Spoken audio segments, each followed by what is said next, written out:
Jesus is a friend of mine. Jesus is my friend. Jesus is a friend of I mine. have a friend in Jesus. Do you want to die, Sydney? Your mother sure didn't. Fuck you, you creep. Please God. Jesus wept. Tell the sheriff I shot him. I got plans for you. I'm gonna slit your eyelids in half so you don't blink when I stab you in the face. I don't know what death is. I like to dissect girls. Did you know I'm utterly insane? Hey, this is Trevor with Blood, Guts, and B-Movie Trash Talk, and we watch and review movies that you do not have time for. And as always, I'd like to introduce the fine gentleman to my right here that helps out with these episodes, Steve. Don't skimp on the sexy Norman. How's it going, Steve? Pretty good. How about you? Pretty good. And also, we have a nice feature. If you didn't have the opportunity to listen to the last episode, You fucked up. Yeah, you did fuck up, but he's going to grace you with his presence once again moving forward. Danny Vasquez, how are you doing, Danny? I'm doing well. I didn't fuck shit up. No, not you. Oh, okay. No. Oh, then I'm having People- a great time. It's great to be back. Well, last episode was fantastic. If you didn't have the opportunity to listen to it, I highly recommend it. It was on Krampus. You know, right after we had recorded that, I had thought of a few things that we really didn't mention in that I wanted to go over. And I don't know why I didn't mention it. Like, was it just me, or did you guys realize how blatant of a political themed movie it was? Now, I'm sure Danny did. yes, the whole, it's funny just seeing Whammy Mhm. being like that cliche, like super right-wing conservative dude. Yeah, makes sense. Yeah. But we're not here to talk about that piece Fuck of that. shit today.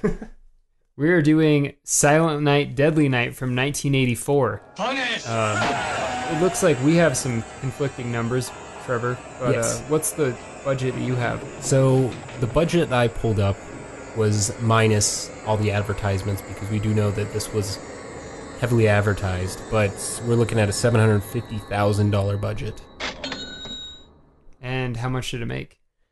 So when it was first released, it was released to 400 theaters, primarily on the East and Central divisions, and it grossed, I believe, in 10 days, an opening weekend, it was 2.5 million, Mm-hmm. That's what I have. and it actually outgrossed Nightmare on Elm Street in the opening weekend. Ah, which pretty was good. Quite impressive. Looks like it was directed by... I'm not sure how to say his name, Danny. Why don't you give me a hand? I have no clue who the fuck this is. I'm gonna say Charles Cellier, and written by Paul Camini. The screenplay, Michael Hickey. Michael I Hickey. think this is what his That's name a is. great fucking Yeah. name. It's classy. I know, right? Mm-hmm. You have some backstory on this, right, Trevor? Why don't you get into some of the controversy? Yeah, so if you're not aware, this movie was just completely dragged through the mud. I guess TriStar did some heavy advertising that pissed some people off around the holidays, and it led to just people picketing at the screenings, and at the release when the movies were playing, people would picket, and they were writing tons of articles. Parents were complaining. Huge critics were writing poorly. Like Siskel and Ebert, Yeah, right? and not right. Like, when I say poorly, not saying this movie's a piece of shit, but it was more along the lines of the scum that wrote this film should be burned at the stake. Yeah, they.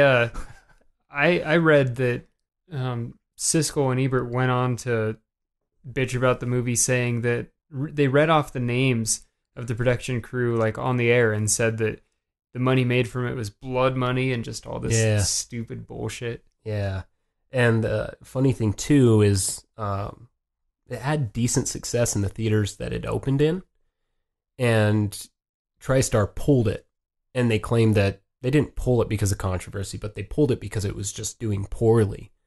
Now, as far as just being shown in 400 theaters, it obviously had made its money back plus more, and could have continued to make more money if they were to open it up to a broader audience throughout the United States. But they had trouble even pushing it to video right after. I mean, typically you'd say, okay, well, let's push it to video and make money, but even their distributors and things were kind of turning their shoulder and not playing it. But from what I understand, the producer Ira Barmak, he finally licensed the film with Aquarius Entertainment, and they gave them another big screening opportunity, so they re-released it in May of 1985 in a handful of other theaters, so it made even more money.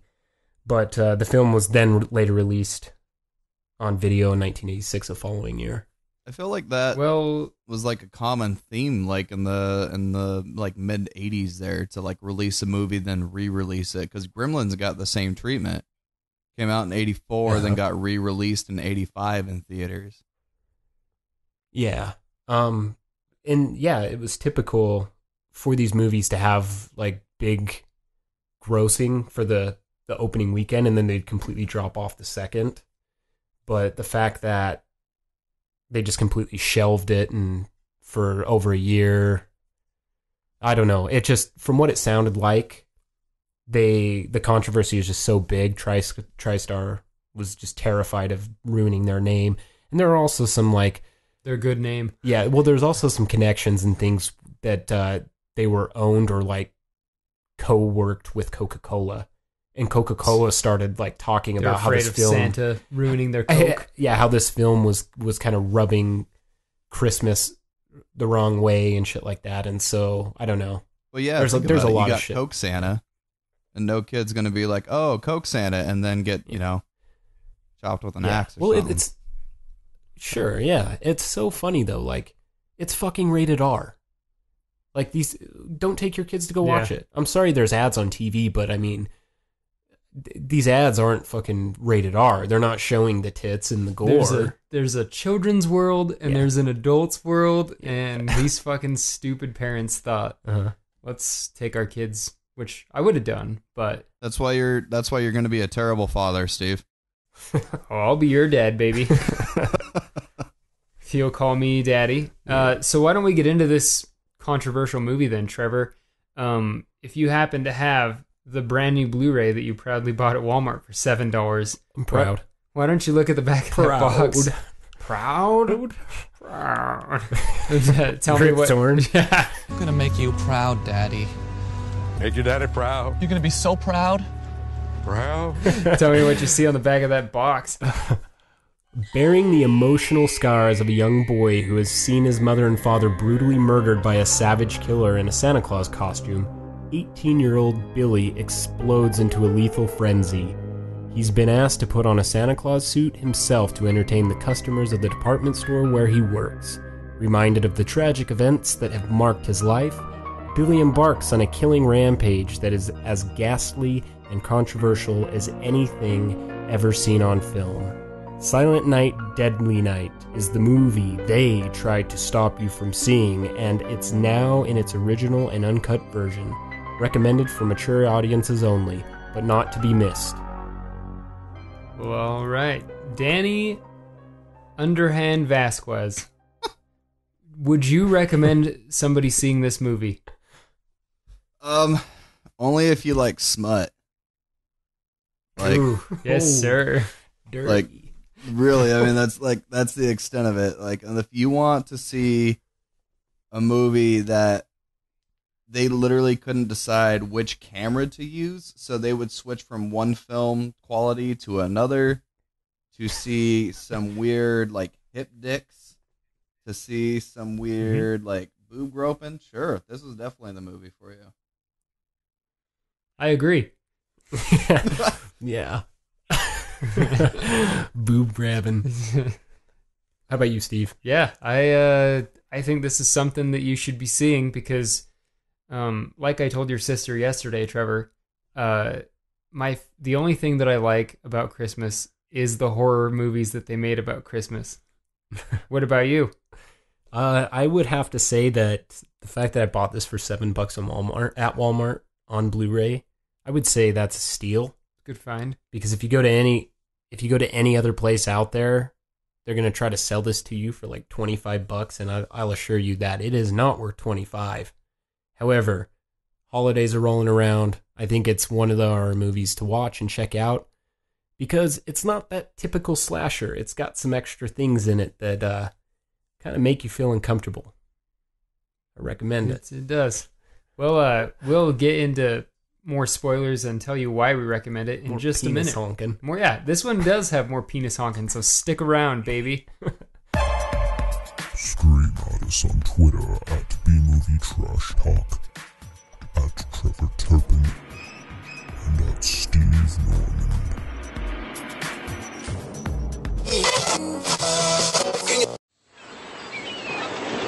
Call it master power. Now, some guys got it, some guys don't. He-Man's got it in Grayskull Castle. But keeping it is a powerful hassle. Skeletor wants the castle too, with jawbridge, lasers, trapdoor. Shoot, wouldn't you? Maybe he'll get it, maybe he won't. It's master power. Now, some guys got it, some guys don't. Castle Grayskull from the Masters of the Universe collection. You put it together. Action figures each sold separately from Mattel. Got it? Yeah, so we're back. Yes, we are. We are back. We both took a drink at the same time. Yeah, okay. During break, I went to go grab a quick drink and couldn't help but overhear the conversation that you and Danny were having about me and the character that would potentially play me in a movie about me. Yeah, we'll get into him once he makes his appearance on screen. Okay. I think that's the best time to really celebrate. I would hope so. This movie starts in 1971. Boom. When Billy and his family go to visit his grandpa, who's in an institution, and he warns them that Santa Claus punishes the naughty. Correct so far, Danny? Yeah, correct so far. Except for the fact that the grandpa apparently is completely psychotic and deaf and a mute, and then everyone leaves the room and is like, hey, this is a great idea to leave our 8-year-old kid or 4-year-old kid or however fucking old he was with unsupervised with the psychopath. Yeah, and then he's just like, I hope you were good because Santa's going to punish you if you were naughty at all. And then he goes back to being a deaf mute the second everyone walks in the room. You know, he's got a good move. I'd have to say, this old bag of bones has been waiting for a moment like this. He's been pulling the old Halloween resurrection trick. Little Mikey Myers. With, where Jamie Lee Curtis pretends to be a fucking moron. Yeah. And she comes out when she needs to. So, we're in agreement then, all three of us, that that's what he was doing, right? Yeah. That he was just waiting to, like, ruin a child's life. So this guy is, like, a genius?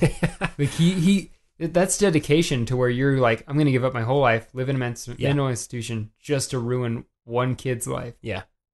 Okay, that's what I thought, but I wanted to make sure. Definitely. But can I add, that old man was creepy, and I felt like that would be, I don't know, like, there are a lot of creepy old men and creepy people they put in movies to kind of, like, give you an eerie feeling, or like the, you're doomed, you're all doomed kind of feel. But this Crazy Ralph? Yeah, like, this dude he had, like, a lisp, and he could have been, like, a previous sex offender. I don't know, but he was really creepy. He was getting all sorts of teary-eyed when he was talking to that kid. Like, he was really enjoying it. Yeah. There had to have been some sort of backstory with him and Santa. I don't know. He was part of, like, a sex club with Santas. I believe that it's somewhere around here that you see a man in a Santa costume holding up a convenience store and killing the shopkeep for all of, how much? $31. 31 biggins. Yeah. Now, Steve, Danny, yes. Let me ask you this. If you were working in a convenience store, are you going to give a fuck if somebody puts a gun in your face and says, give me the $30 in the register? Yeah, I'll give it to him, and you know what? When the guy leaves, I'll probably steal some Slim Jims. Yeah, just because it's like I don't care about the company. I don't know why you're going to die for it. Like, maybe you take some stuff too and be like, oh, he took that. Yeah, he stole all the porno mags and the KYs. Wow. And then he doubled back for, it's like on Stealing Harvard, and he doubled back for the surveillance tapes and a gallon of milk. That guy was crazy. I just love that for $31, he was just like, oh man, I gotta try and take the Santa head on. For $31 fucking dollars. And especially, that's a good point, because the shopkeep knows how much is in there. You know, where the guy that's robbing the place doesn't. So yeah, I'm going to get out this gun and just start shooting. Just give him the fucking money. What are you doing? Quit being a fucking hero, man. No, I would have been like, oh, would you like this money? Would you like this bag of chips? Yeah. Would you like everything else in the store? I could pump your gas for you. Yeah, can I carry all that to your car? let me fill your, what was it? His like Santa's bag. Let me fill this with all your like presents and shit. I would have like helped him out. Oh yeah. Fucking moron. So ridiculous. After he does that, though, I think that we then go to the scene where the family's driving home, right? From visiting their grandpa. Yeah, so they're driving home, and little Billy gets talking about the conversation he had with Gramps, and he's just talking about how Gramps said that he asks his mother if she's ever been naughty, and she says, "Well, yeah, only twice, and she has once when I was little and once when you were born." Yeah. Oh yeah, can we talk about that mongoloid child, the little baby? The baby, yeah. Please go ahead. Sorry, yeah, Danny. Go for it. I don't know what you guys want to say about it.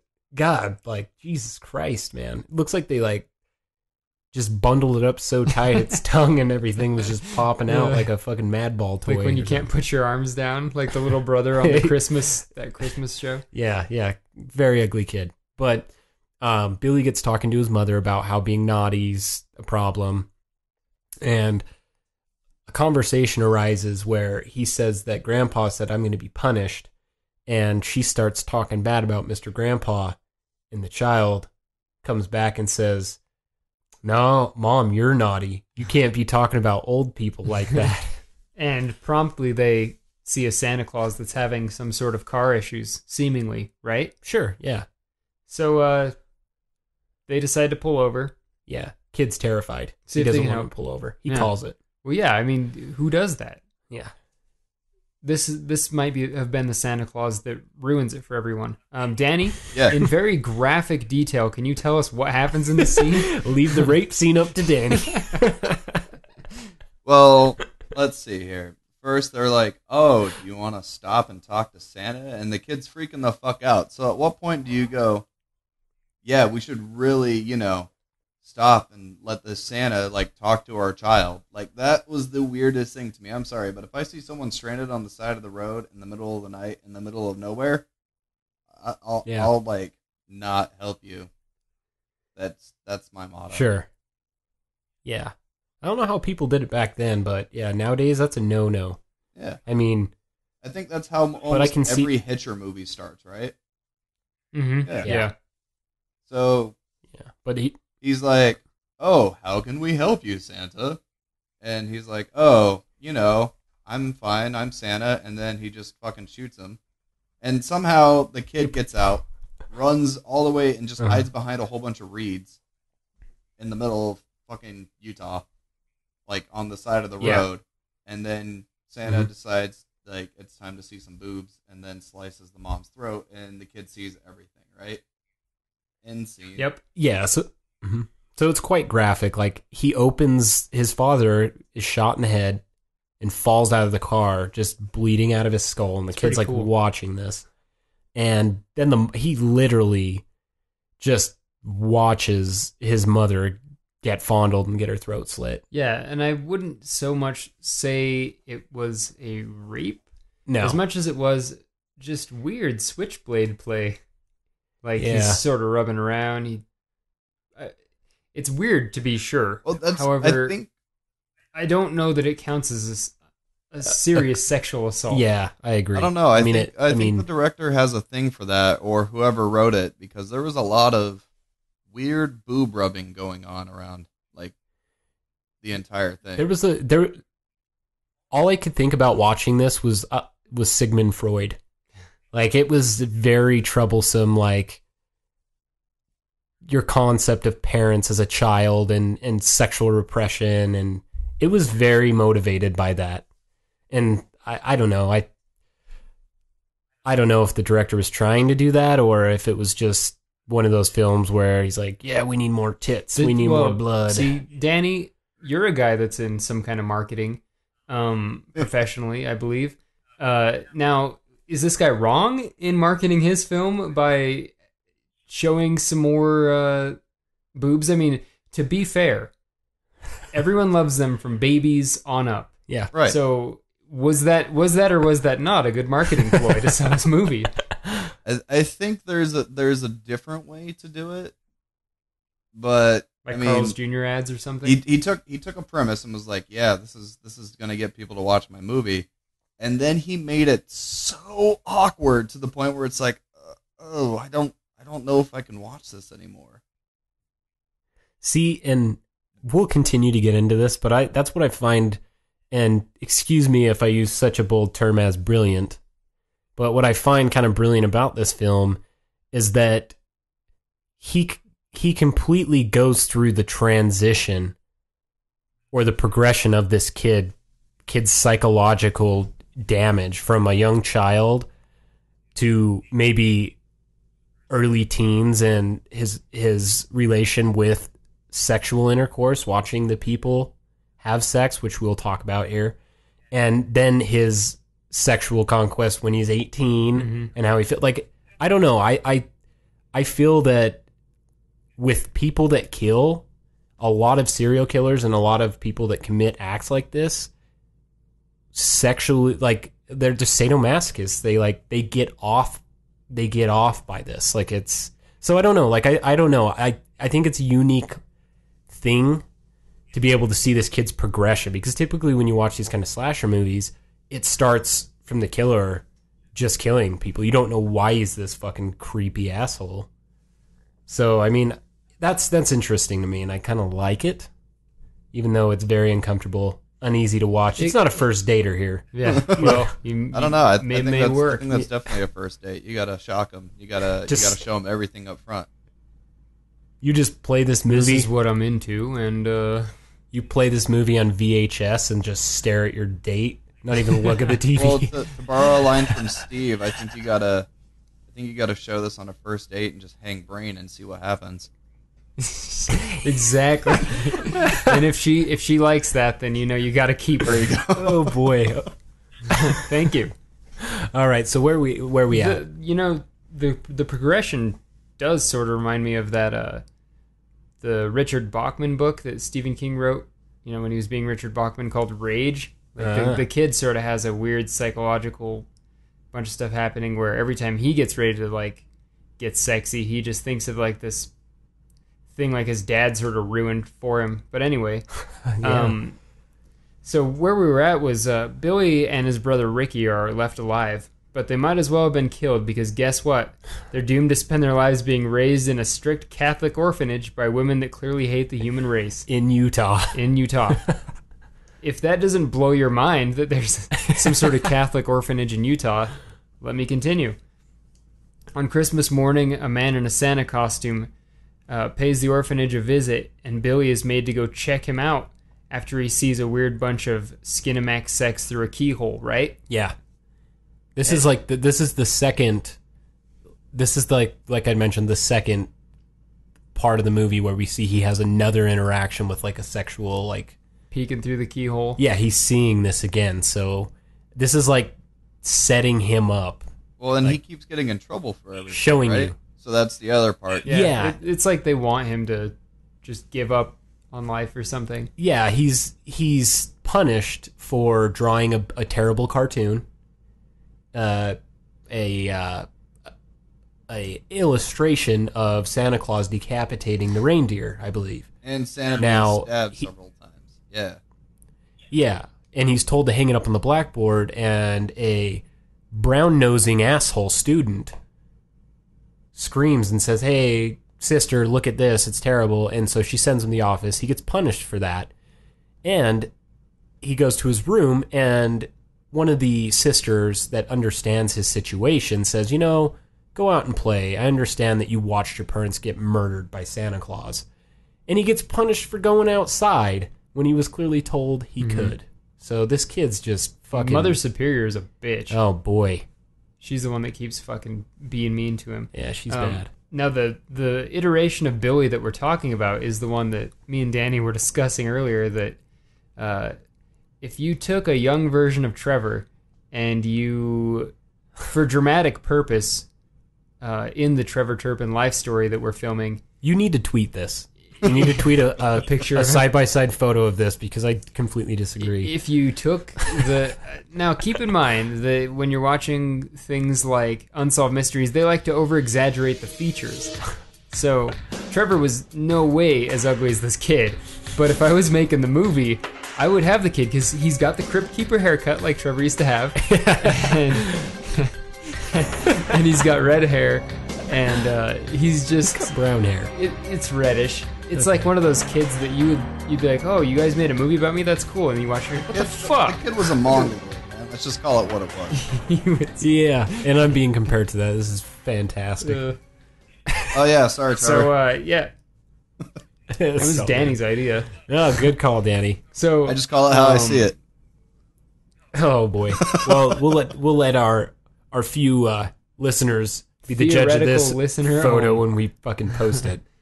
So Billy is scared of Santa, but Mother Superior forces him to go and sit on the sausage. And for all of Mother Superior's efforts, Billy ends up punching Santa and running to his room, right?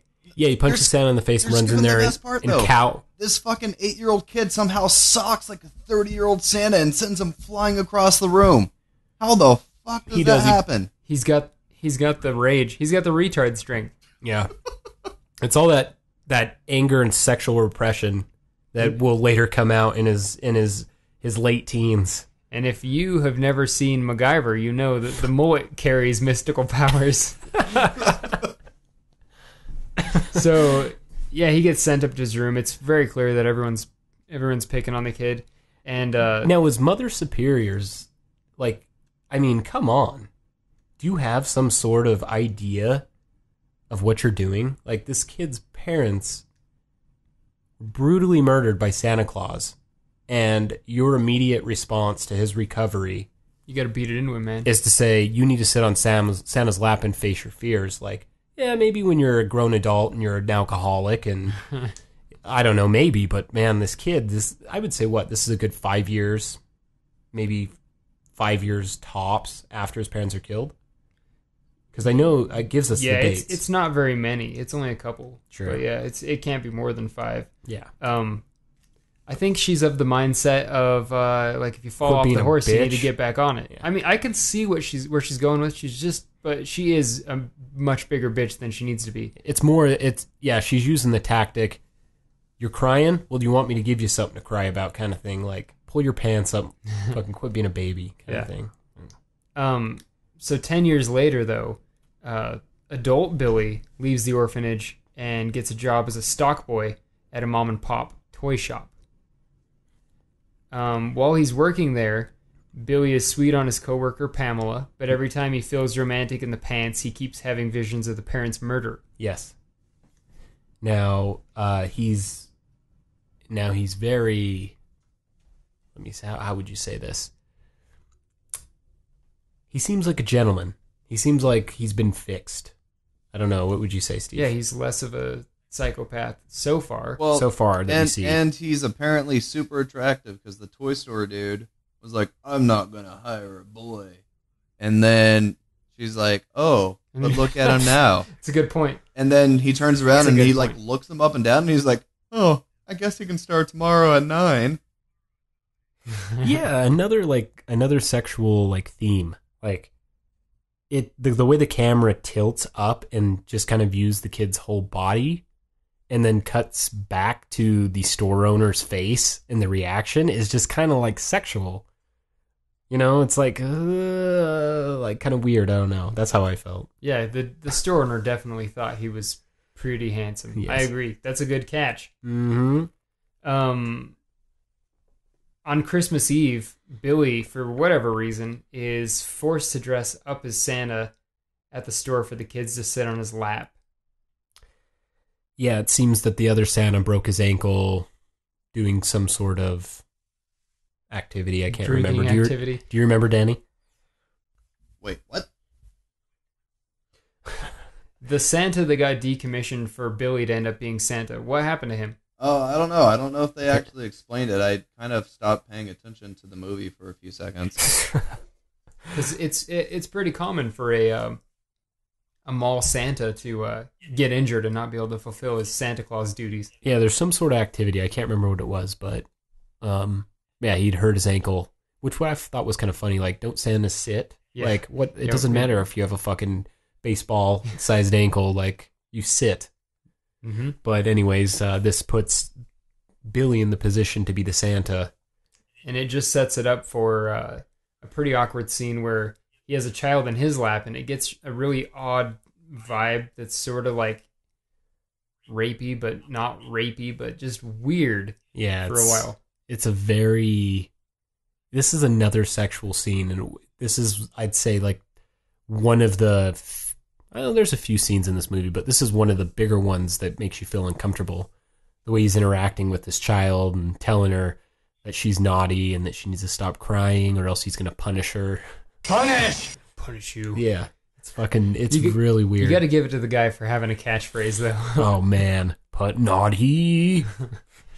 Once the store closes, they have a party of sorts with different spirits, and Billy comes across Pamela being tricked into playing hide the sausage with a coworker in the back room. Yeah, she's obviously not new to the bang every dude in the room game. She's quite experienced. She doesn't. I mean, she's like no, but then it seems like she doesn't seem like she's actually gonna mind. Yeah, she's she's seduced, easily seduced by the midget stockroom man. That guy's weird. Who is Billy's boss, and he's quite an asshole to Billy, which I think gives Billy plenty of motivation to move forward with the act that Steve's going to discuss right now. Yes, he gets ready to do the weird boob stuff that this movie loves, and Billy goes full blown insane at this point, and he hangs the male assailant with some Christmas lights and then kills Pamela with a knife. Now, I know what I just said isn't going to suffice for some. Some people have got all the details in their head. So, Daniel James Vasquez, former team lead of Musician's Friend, former boss of one Brian Sorensen. It's whispered around the halls that once you tried to get this man fired for time theft. Now, what America wants to know is, first of all, why, and second of all, what the hell happened in that stockroom?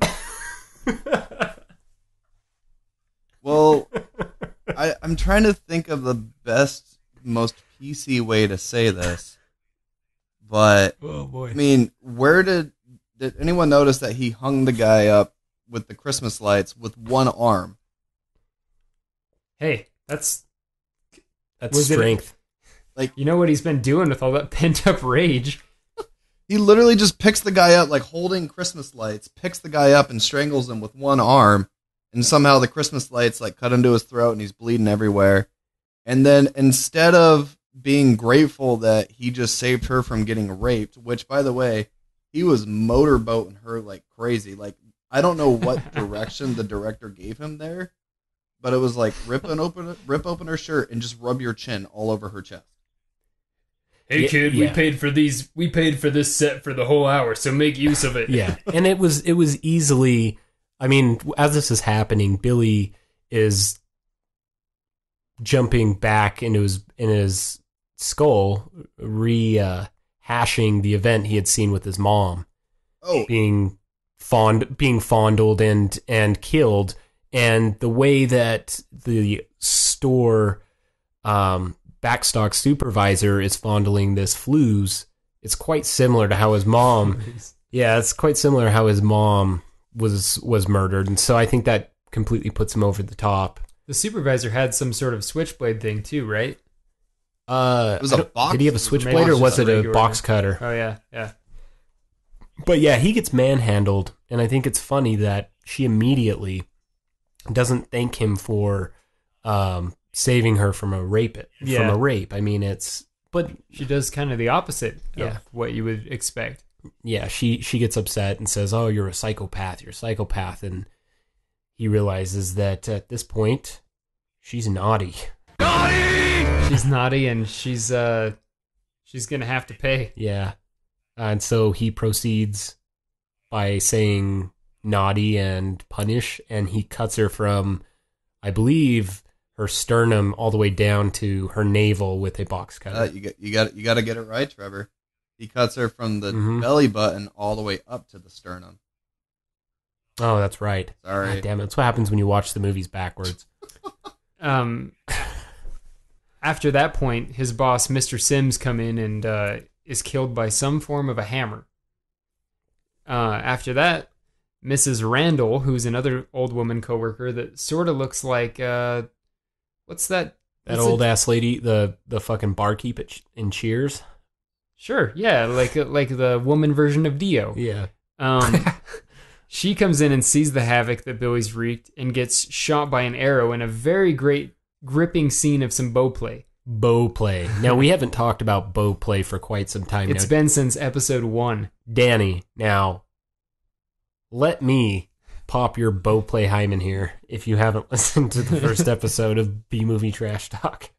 Nope. Okay. I thought so.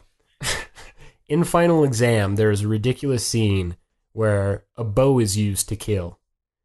And may I add that... That scene is one of the best bow play scenes. Yeah, it's ridiculous. Now, the reason it's so ridiculous is because where the fuck did you get a bow?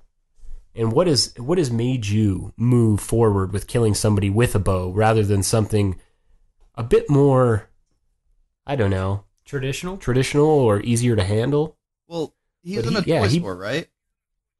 Like... Yeah. You're watching this, and he's in a toy store, and for whatever reason, they have an axe in the toy store. And so... Well, it was the axe was in the safety or fire hazard glass case. Sure. Wasn't it? We'll buy that. But okay. So it's a toy store. I mean, by the way, that was probably the best part of the entire movie for me, was looking at the Masters of the Universe toy set and the Jabba the Hutt play sets and the Rolf dolls and all that stuff in the background, because I was like, thinking in my head, all those toys are probably worth more money than this movie grossed. But that's true. That's just how I was thinking. But out of nowhere, he gets a full-blown archery set, with a real bow and arrow, and he yells at her and says, "No," and she's like, "Oh, I should not break through this glass right now. Let me turn around." Yeah, she first tries to get to the phone to call the operator to dial 911 when it's very simple to dial 911 on a rotary fucking telephone. It's a rotary fucking phone. Yeah, but he misses with an axe swing, and she tries to run out the door, and that's where the bow play comes in. Mm-hmm. Fucking bow play.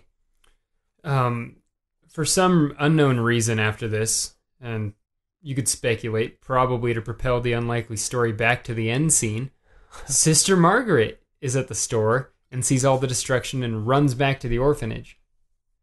From there, Billy does go off to start just killing random people around the town. Mm-hmm. And one of them happens to be hanging out on a pool table. Right, Danny? Yeah, well, so the only person in this movie worth a damn, Linnea Quigley, by the way, is getting it on with her boyfriend on a AstroTurf pool table while being overlooked by a majestic tiger painting in the background.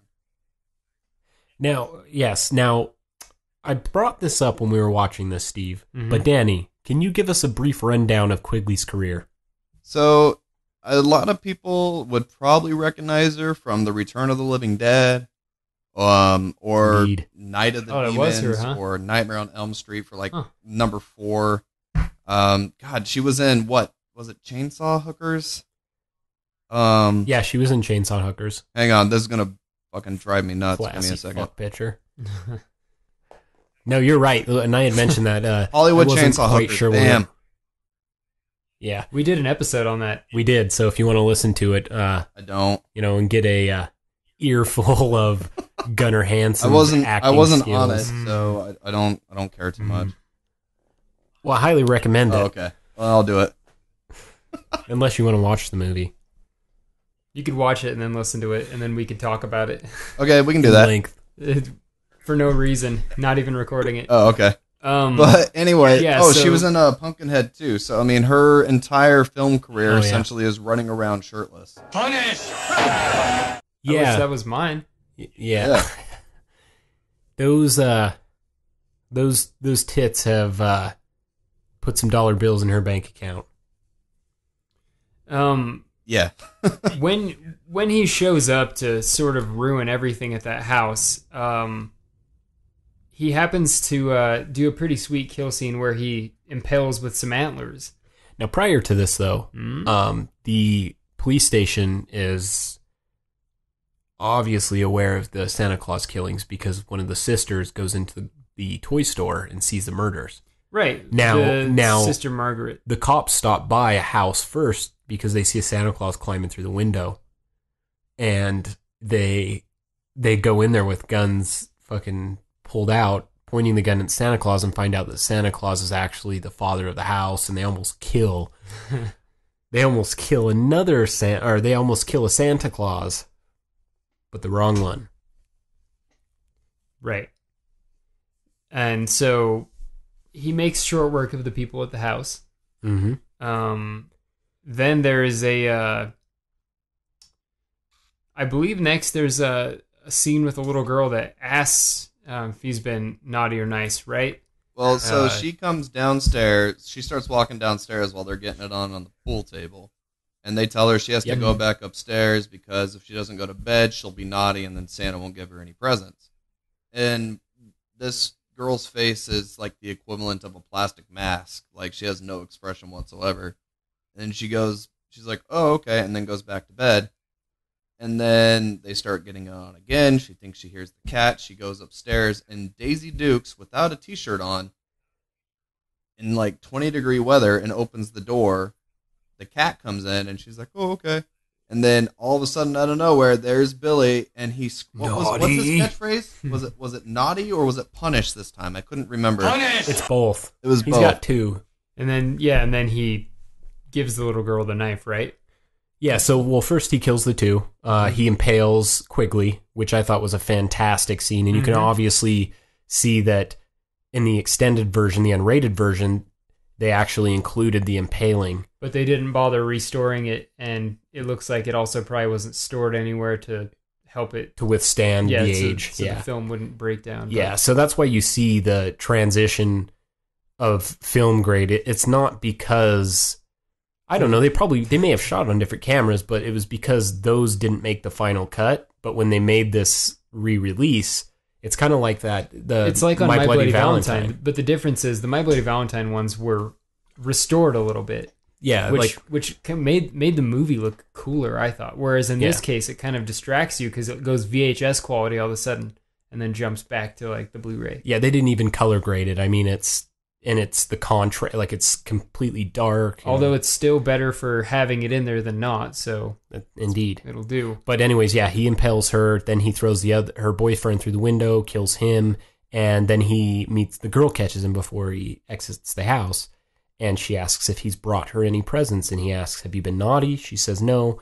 He hands her a bloody box cutter, and she looks at him with question marks in her eyes. Yes.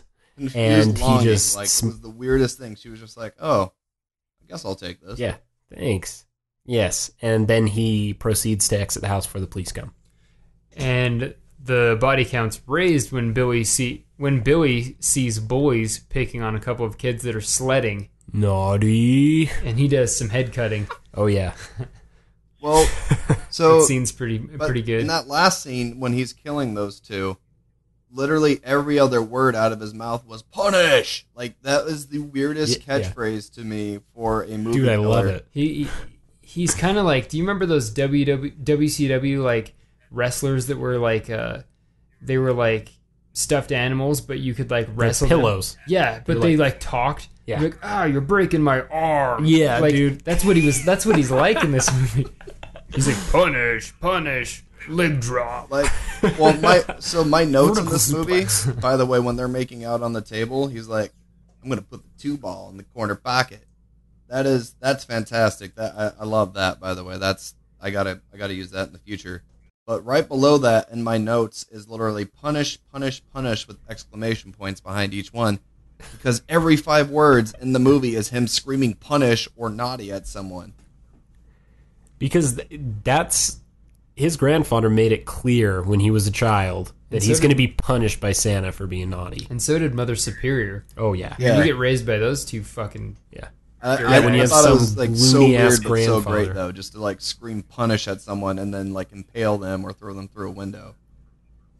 Yeah, it was pretty great. Or on the case of those kids on the hill, after they get through doing dicking around or whatever, saying it's a virgin hill and that's the only virgin you're ever going to get or something. I don't know what's going on there. But he ends up chopping the one kid's head off after screaming naughty. And then leaves the other kid alive? Yeah, it doesn't show whether... You don't see if that other kid lives or not, which I'm going to guess he didn't. I don't know. Maybe he killed him, but... Well, you're not going to build a legend if you kill everybody that saw it. You got to let one guy get away to tell the town. That's true. The next morning, a man in a Santa costume is headed to the orphanage, and the cop tells him to stop, and when he thinks that it's Billy, because the man doesn't stop, and they end up shooting him. And it's another classic example of the shooting first and then checking it out, like on Halloween 4. Yeah. With that brigade. It turns out that it was a priest, and they probably saved a small child from a terrible thing that Catholic priests are ought to do to the youngins. Now let's discuss the stress this cop's under. Yeah. He's just realized he shot the wrong man. He has to sit there and wait to make sure that the other killer doesn't come around while being fucking hassled by some fucking dumb religious hag in a wheelchair. That's a dumb religious hag in a wheelchair. With That's the perfect. priest, though, he was a deaf priest, so that's why he didn't hear him. So the guy literally shoots a handicapped priest in the back and kills him. He's spreading the word of the gospel through sign language. Yeah, how are you a priest that's deaf? Like, aren't you not useful at all at that point? I don't get it. I don't know. You got to remember, there's a Catholic orphanage across the street from a Mormon church. Like, in the movie, they keep showing the same Mormon church across the street from the orphanage. So funny. Only in Utah. So later, when Billy does finally show up and everyone thinks he's the priest, because he's dressed up as Santa Claus, nobody really like freaks out because they're expecting. Oh, these kids are ready to see Santa. Yeah. So Billy gets ready to kill the crippled Mother Superior, and instead he gets shot in the back, which is very disappointing. Yeah, but prior to that, one of the kids sees him gesturing outside. He lets him in. Oh wait, you didn't talk Bill- about the part where that cop's like lurking around and goes into the one storage cellar that's randomly in the back by itself that goes underground but doesn't go anywhere. Yeah, some odd cellar that's behind the orphanage. The cop decides that he's going to go look around to make sure the grounds are okay. And as he goes down into the cellar, he sees that the door is opening and closing. Yes, it's the wind, it's not the killer. But he still goes down, he checks it out, nothing's down there. He comes back upstairs. He gets the good old Jack Torrance axe to the chest. Mm-hmm. Here's Johnny. While the guy screaming, again pops naughty. around the corner with the catchphrase Naughty. "Punish," and then chops him in the chest. Dude, I love it. And then he falls down the stairs dead, which, Cinema Nerd, the shot here is fantastic. The camera falling down the stairs rather than having the typical stuntman fall down the stairs. Mm-hmm. It's pretty classy. Good movie. I mean, this picture doesn't have the greatest cinematography, but it has some pretty cool shots and some pretty cool things that keep the visual peeps happy. Yeah, it's the second best stair falling that I've seen in a Vertigo? Christmas movie. The first best, the first best being Joe Pesci falling down those stairs Oh, on boy. Home Alone. That's a thriller. Jeez. So yeah, once Billy gets shot in the back, he's sitting there dying, and he tells the children that they're safe now because Santa Claus is gone. Which clearly tells you that his problem was obviously psychological, but he had a split personality. He was jumping in and out of being the Santa Claus. And as the movie closes in a kind of confusing scene, Ricky, who's Billy's younger brother, looks at Mother Superior and calls her naughty, setting you up for a few sequels of this movie. Boom. And also possibly confusing you. Yes. Because there's one drop. You don't know that kid is his brother until right before Mother Superior. They drop his name hoping you've been keeping track of it. Yeah, they say he's such a good... Because she asks him to go grab something. I believe it's the pitch whistle. The chorus pitch whistle. And she says, he's such a good boy. The meat whistle. Not like his brother, William. Yeah, and you're like, okay, you probably could have just said like Billy or something, so we know what you're talking about. Yeah, the only way you would know so that's how the his movie brother, if you like, the only way you would know is the only way I knew is after watching the movie. Trevor told you at the end. Well, yeah, no, I watched the movie and then I read about it and I was like, who the fuck? Oh, that's probably his brother. Yeah, it's not a good job. Yeah, it's terrible. That's bad. That's definitely bad. So with that, guys, I think you're gonna like this movie if you like little kids twisting old men's words around. Bow play. I like bow play. Bow play's good. Yeah. Bitchin' montages. Oh, we didn't even mention the That montage. montage was pretty great. Motherfucking montage! Dude, that montage was time great. card montage in a horror movie. So good. Yeah. Oh boy, keep going, Steve. That makes this worth it. Yeah, God we get damn. some good cock shots because that happens, and finally, Catholic orphanage schools in Utah. Come on. Oh boy. Across the street from an LDS church, like Danny had mentioned. Yeah, it's hard enough to find a Catholic church in this state, but in such a prime location. Did I mention that I found my first Mormon church here? Oh, Really? Yeah. weird. Like the first time, because I've been up here since the end of August, up in Seattle. I've only seen one the entire time, and that is such a mind trip. Yeah, that's probably nuts. The culture here in Utah is fucking bizarre, man. The legal weed scares them. Science scares them. No! The devil put those dinosaurs here. So, he was hiding bones. So, Danny, what would you say about the score and the killer? What do you think about those two? So Naughty. let's And point his out catchphrase. two things here that bothered me. First, before I talk about that, one, the nuns magically 10 years later, none of them have aged. Super weird, right? True story. It's the holy water. Like, It's the praying. so they turned Why don't they turned Billy into like this weird hulking man, which by the way is my other complaint.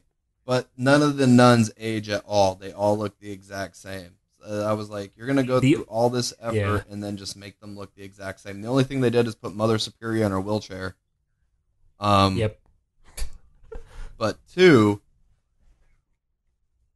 I don't understand, like, again, like, so when they introduce him to the toy shop owner, right, and he, like, looks him up and down, what was the point in showing his, like, moose knuckle? That's required viewing? It's up to the interpretation of the individual you ask, but like I said, I like seeing it. Like, there's just a huge sexual theme in here that is just put in there to make you feel uneasy. Like, and I don't know, it's just to play into the whole psychological distress this kid has. This is so weird. It threw me off for a second. But, yeah, so score. I could not tell you what 99% of those Christmas carols were. Had you guys heard any of them other than Deck the Halls? And there was one other ones the kids were singing somehow magically on tune, perfectly, like, with the correct pitch, but not opening their mouths. And then yeah, it was surreal because at the end there you see that that they're singing, but you can obviously tell it's like a choir quality recording, right? Like it's echoey, like it has the reverby kind of feel. Yeah, so I mean, besides those two songs, like "Deck the Halls" and everything, and they had like a million other Christmas songs in there. Had you guys heard any of those? Because apparently Christmas is always on the other side of the door. They played that song like 3 times. And I don't know what the fuck that was a good song. Do you guys know what that means? Is Christmas always on the other side of the door for you? Because it's not for me. It is for me sometimes. Let's give about 10 seconds here so the audience can listen to the song.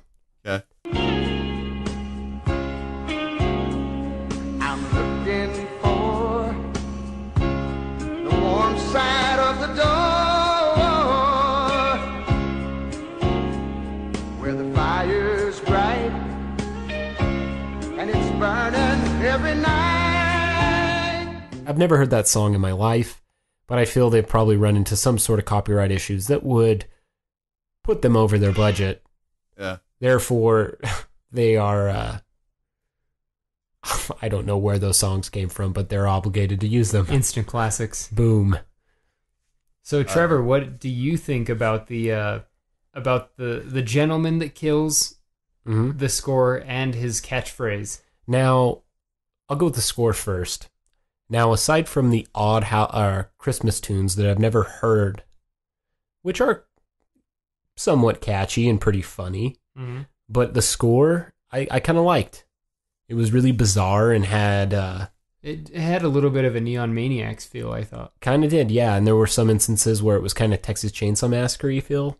I don't know. It was a pretty decent score. I mean, I can't remember a melody off the top of my head, but I've seen this special edition vinyl score out there for sale. I might buy it. I may or may not buy it. Just play it in your house. Yeah. Now the killer, I enjoy this killer here. He's been put in a situation that, Jesus Christ, I mean, he's obligated to sit in a Santa suit and have these snot-nosed punks sit on his lap, and this puts him over the edge. And I love the whole naughty and punish before he kills people. Yeah. It makes me laugh so fucking hard. Really enjoyed that. Pretty weird. The irony in it is seeing such a... I mean, don't take me wrong for saying this, but I mean, he's a good-looking chap, but he's got the nice look to him. He doesn't look like a killer, you know? Firm ass. But he's... Big moose knuckle. but he's definitely killing people like a homicidal maniac. So I enjoyed the killer. I did one thing to add here before I hand this over to Steve. I did not at one time in this movie see a speck of blood in his beard, which all I ask is to be entertained and to keep up some continuity just a bit. And when you're hacking people with a fucking axe, I expect a little blood to spatter on that white beard of yours. Well, people that have beards, they just try to eat, and it turns into a mess on their face. Oh, yeah. Like, that's a bi-hourly chore, brushing a beard. He impales the one girl, no blood on the beard. He chops the one guy in the head with a hammer, where you actually see, like, chunks blood of splatter, flesh brain and, like, matter. bone splatter, but still magically nothing on the beard. Like, just no blood on the beard. Or him. Did you notice that? Like, he had the one cut on his cheek, which bled a little bit into the beard. But he was killing all these people and magically somehow got no blood on his costume the entire time. Now, I may say that that's either a continuity issue or this man likes to keep clean. It's a magical beard. Yeah. He uses dude wipes. It's that Catholic upbringing. Yep. Naughty. All right, Steve. Now, oh boy, is this it? Well, this is the montage. I thought that the killer was pretty great. I liked that he had a saying, he had like ammo, and he stuck with it. And I liked his moves. I thought that the score was pretty sweet. This montage song is pretty sweet, and It's also great. the weird like Yeah, the weird themes, pretty cool. So to answer your question, yeah, I liked the guy. I liked his moves, and I liked the music. So, with that being said, why don't we get into the rating? Okay. So it's on a scale of 1 to 5 dumpsters, 1 being the best a B movie can get, and 5 is an all-out dumpster fire. Boom. Pow, pow. So, we'll just go back in order of the question asked. Danny, Yeah. what did you think? What would you get on a scale of 1 to 5 dumpsters? So, I honestly can't think of too many movies that I've seen that have been more terrible than this. Trevor, I think you and I watched. You should have been with us earlier. We watched what, Poultry Guys together. Remember that? Oh, I have that special edition. That's a fun movie. That's some flaming garbage right there. We also watched Dumpster Baby. Do you remember that one? Dumpster Baby, yeah. Weird movie where for whatever reason this baby's like floating around in sewage and everyone's like, oh, it's a baby, but then you never see the baby, you just see it from the camera baby angle. Super weird. POV of baby. I think POV. we need to review that next. That movie is some hot Baby garbage. POV. So there will be time.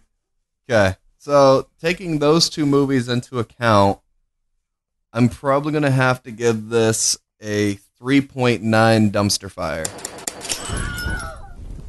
Oh, nice. Okay. I was expecting a 5. That's pretty close to the warm side of the door. Yes. I wouldn't. I'm not giving it a 5 because the catchphrase, like his catchphrases of naughty and punish, and I'm not giving it a 5 based on the fact that, I mean, boobs and Quigleys. I can't even talk right now. What was I gonna say? Pool table. Oh, the montage. And that was a killer time clock montage. Oh, the montage was great. That is fucking just phenomenal. Yeah, so, I mean, you take those into account, I'll give it a 3.9. Nice. All right, pretty good. Nice. Trevor? Now, I may be lashed after this due to my rating. People may not agree. But I am going to give this... I'm going to give this a 2.5. Now, that's a high rating. That's a real high rating. Well, 3 would be like average. Yeah. So the reason I do give this a 2.5 is because it does have some dark humor in it, obviously. It has some funny little some little tidbits from the killer, like the naughty and the punish. But the reason I give this a higher rating is because obviously the whole progression of his psyche, you get to see why he's such a psychopath and how he just gets shit on and gets everything but help to prevent this, and he finally snaps and he goes crazy. Now, I don't know, I've never seen a slasher movie like that at all. I think the closest I've seen is Maniac, which doesn't... He's already pretty crazy. He's already crazy. Yeah, it's great. He's already crazy at that point, but you get to see him just dwell in his craziness. Like, you're not seeing him from the victim's side. You get to sit in his front living room and watch this guy and see him for how he is. And I think that's kind of cool with this movie. And it just has this weird sexual theme that's so uncomfortable. And I think that's why not only did it receive the controversy because of just the holiday and this Santa killing people, but it just had this weird sexual uncomfortable feel to the movie that a lot of people can't really talk to. Like, you can't really explain the feeling it gives you till you watch it. Yeah, there's a few times where you're like what the fuck is going on? But, and the score is decent. Like, I really enjoyed the score. So that's 2.5. I mean, it might be high, but goddamn, I've seen worse. Oh yeah. I would say give it a 2 if he killed Mother Superior. Oh boy. Oh man, that would have raised my score a little bit if that back. Oh yeah. And then he just fucking, after he killed her, he just took a fat shit on her. He just wheeled her over with a wheelchair until she was flat. How does she live though? Like, at what point does the director go, "We're gonna make everyone hate this movie because she lives"? Well, because Mother Teresa's success in life, she got to be pretty old. No, I think, spare me, people who are listening to this. I haven't seen 2, 3, 4, or I believe 5. Maybe we will. But I think that she's going to get her fucking fair share in the sequels. God gets her. Yeah. How many sequels actually are there?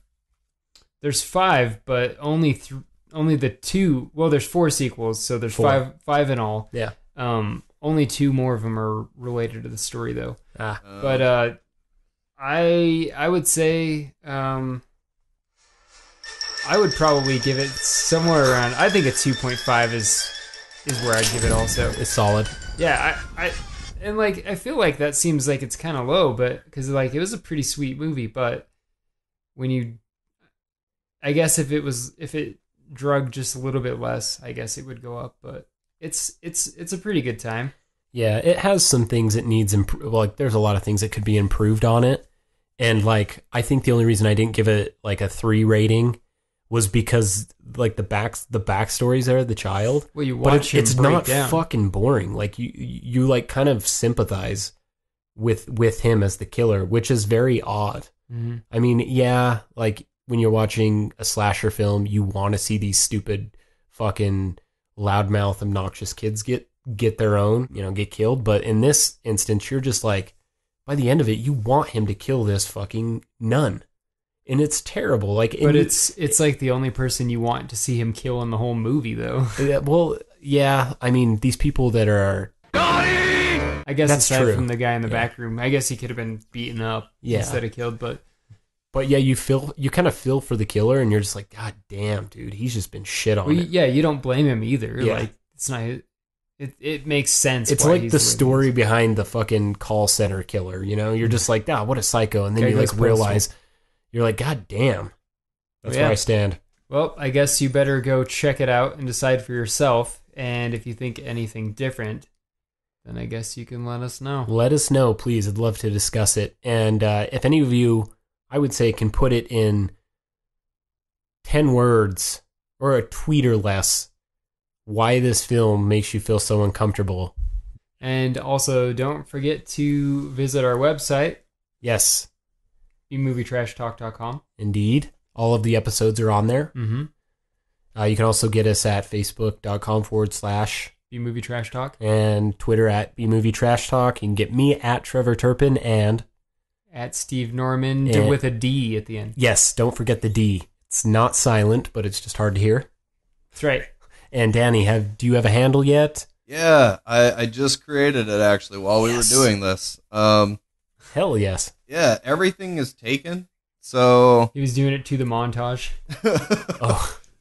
So my Twitter handle is Danny Butternubs. Nice. Yep. Sounds sexy and sophisticated. Sounds classy. Now, if you could also, Danny, share with folks, and we'll do the same, a side-by-side photo of me and that Mongoloid character. And Steve, I know you're a whiz with our Facebook account. I've seen the Microsoft Paint. Yes, a time or two.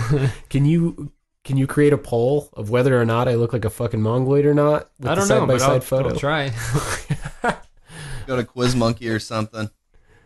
Yeah. Boy, that kid is much uglier, but it would be hilarious to see that kid star as a young you if he wasn't like 45 by now. Oh boy, I'm gonna try to find him on Twitter. Just be friends with him. Yeah. Retweet everything. Yeah, let's see if I can find what he looks like. He's real gotta quick. look great by now. Oh yeah. I don't know. I can't find him. Oh, whatever. That'll do. That'll do. But other than that, another episode down. We'll keep you posted on what we got in store. But other than that, you have a great night. And a Merry Christmas. Yeah.